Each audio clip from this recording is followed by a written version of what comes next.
অনেকেই মনে করে যে গৃহিণী মানে তারা শুধু ঘরে বসে রান্না করে আর ঘরে টুকটাক কাজ করে। কিন্তু আসলে কি গৃহিণীদের একমাত্র কাজ হচ্ছে শুধু রান্না বান্না? হ্যালো এভরিওয়ান, আসসালামু আলাইকুম। আমি সানজিদা বলছি বরিশাল থেকে। তো যাই হোক, অনেক দিন পর আমি আমার ফেভারিট ইন্ট্রোটা দিলাম। তো এই যে দিনটা দেখছেন, এই দিনটা শুরু হয়েছিল মূলত আমার একটু ওই যে ফ্রাইড রাইস বা গরিবের ভাত ভাজি খেয়ে। তারপরে আমি যেহেতু পড়াশোনা মানে সংসার বাচ্চা কাচ্চা সামলে একটু টুকটাক পড়াশোনা করি, জবের জন্য চেষ্টা করি, তো ওই জন্য কিছু ম্যাথ প্র্যাকটিস করতেছিলাম। যাই হোক, এই দিনটা যেদিন আমি ভিডিওটা করছিলাম ওই দিন আসলে আমার হাজব্যান্ড এবং আমার বাচ্চা কেউই ছিল না বাসায়। তারা আসলে স্কুলের পিকনিকে চলে গিয়েছিলো। তো ওই দিনটা আমি চিন্তা করছি যে এই দিনটা আমি আসলে রান্না করব না, বা রান্নাবিহীন আমি একটু আরামে থাকবো। তো সেই চিন্তা করেই মূলত আমি আমার কাজে বা আমার এসে একটু ফোকাস দিচ্ছিলাম। আমি এখানে কিছুক্ষণ ম্যাথ করে নিচ্ছিলাম। তো ম্যাথ করার শেষে দেখা গেছে ছেলে আমাকে বলে গেছে যে সে মোমো খাবে। তো তার এই মোমোর প্রিপারেশনে নেমে যাব। তারপরে এই কিছুক্ষণ অঙ্ক করে বা ম্যাথ শেষ করে তোমরা কে কে আসলে পড়াশোনা মানে কি বলে জব প্রিপারেশন নেও অবশ্যই কমেন্টে জানাবা। জব প্রিপারেশন আসলে বাচ্চা বা সংসার হয়ে যাওয়ার পরও একটা মেয়ে হাজবেন্ডের সাহায্য থাকলে পড়াশোনা করতে পারে, বাট বাচ্চা হয়ে যাওয়ার পর দায়িত্বটা আসলে এতভাবে মানে কাঁধে পড়ে যে চাইলেও আমরা পারি না।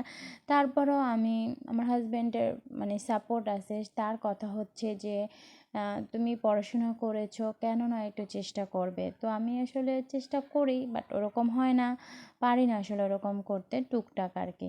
তো যাই হোক, অনেক বক বক করলাম এখানে পড়াটা শেষ করে। আসলে একদিনের সব কাজ কিন্তু আমরা ভিডিও করতে পারি না, বা ভিডিও করা সম্ভবও হয় না, তাহলে ভিডিওটা অনেক বড় হয়ে যায়, প্লাস আসলে অনেক লং হয়ে যায়, আর সেটা দেখাও হয় না।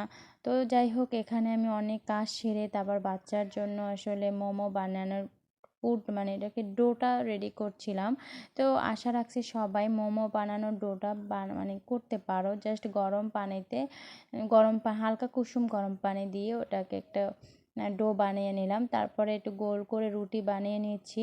আর এগুলো শীট তৈরি করতে আমি মনে করি অনেক ঝামেলা। এই ঝামেলাটা না থাকলে আসলে কি বলে আর প্যারা লাগতো না। তো এই যে কাজটু করলাম, এই কাজটু তারপরও এটার এই যে পুরটা কিন্তু আমি অন্য দিন করে রেখেছি, কারণ আমি সময় পাই না আসলে, একা মানুষ, বাচ্চার স্কুল আছে, কোচিং আছে, সব কিছু সামলে নিজের পড়াশোনা সামলে আমাকে এক্সট্রা কাজগুলো করতে হয়। তারপর আমি যেহেতু চিন্তা করেছি যে আমি ভিডিও করব, তো আর কি সেজন্য আর কি একটু টাইম নিচ্ছিলাম।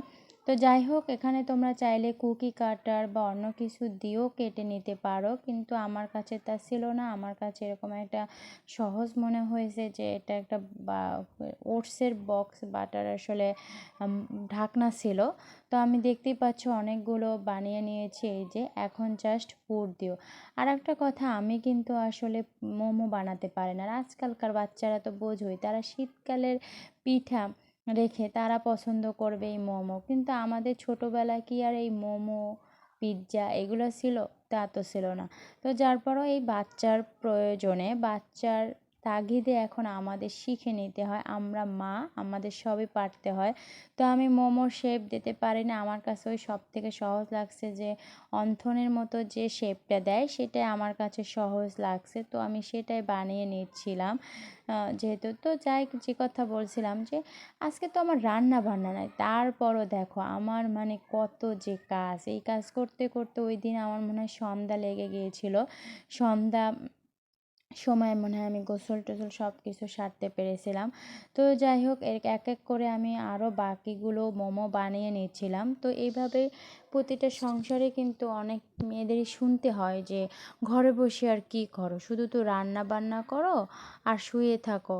কিন্তু না, এটা মানে কি বলবো, একটা চাকরি তো মানুষ শুধু চাকরিটা করে স্পেসিফিক একটা কাজ করে সে ওখান থেকে চলে আসে, বাট একটা সংসারে তা একটা মেয়েকে মাল্টিটাস্ক করতে হয়। যেমন তার বাচ্চা সামলানো, বাচ্চা কোন সময় কী প্রয়োজন, বাচ্চার ক্ষুধা লাগছে কি না, বাচ্চা এবং পরিবারের প্রতিটা মানুষের মানে মেন্টালিটি বা মন বুঝে তাকে কাজ করতে হয়। তো যাই হোক, এই তো এখানে আমি সমস্ত কাজটা সেরে আবার একটু নিজের চরকায় তেল দিচ্ছিলাম। ক্যারিয়ারের জন্য একটু চেষ্টা করছিলাম, পড়াশোনা। তো আজকে এখানেই সমাপ্ত। আল্লাহ হাফেজ। সবাই ভালো থাকবেন।